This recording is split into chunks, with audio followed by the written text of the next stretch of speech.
Pernah nggak sih ngerasa matematika itu kayak bahasa asing yang ribet banget? Gimana kalau saya bilang ada cara gampang buat menguasainya?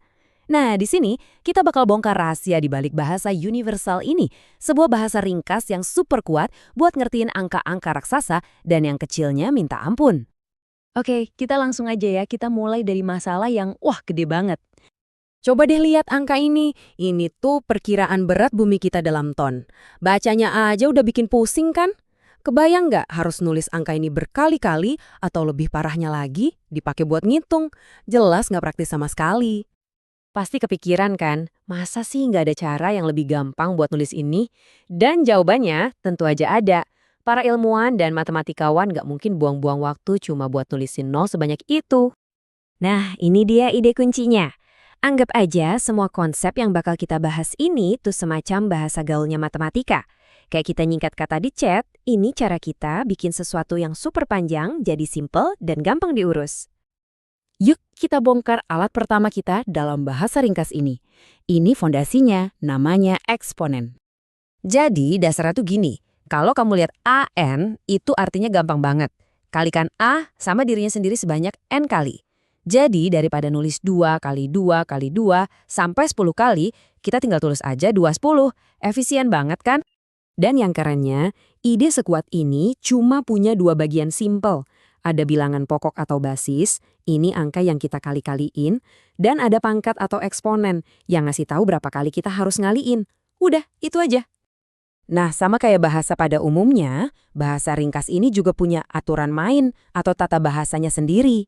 Aturan-aturan inilah, atau yang kita sebut sifat-sifat eksponen, yang bikin dia jadi super berguna dan kuat. Coba kita lihat beberapa aturan utamanya ya.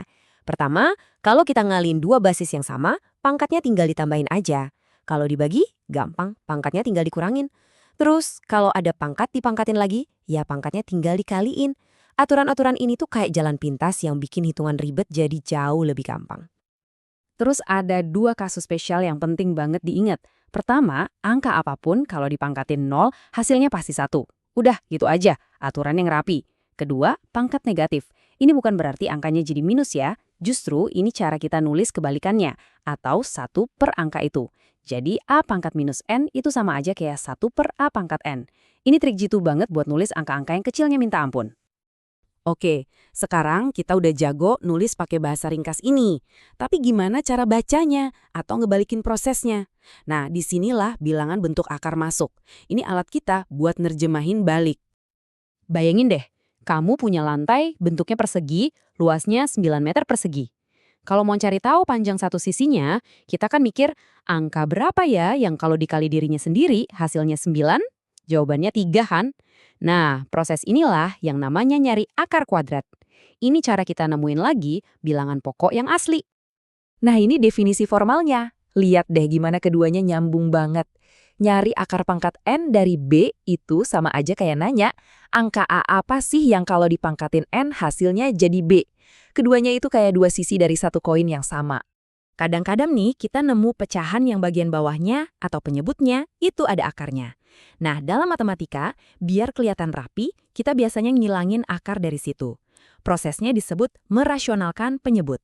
Caranya, kita kaliin aja bagian atas sama bawahnya pakai pasangan sekawan dari penyebutnya. Tujuannya simpel, ngilangin akar di bagian bawah biar ekspresinya jadi lebih sederhana. Sekarang kita sampai di puncaknya.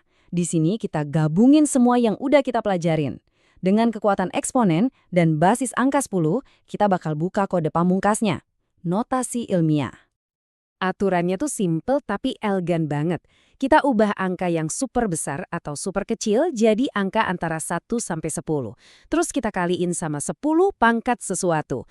Nah, si pangkat N ini kuncinya. Dia yang ngasih tahu kita berapa banyak kita mesti geser koma buat dapetin angka aslinya.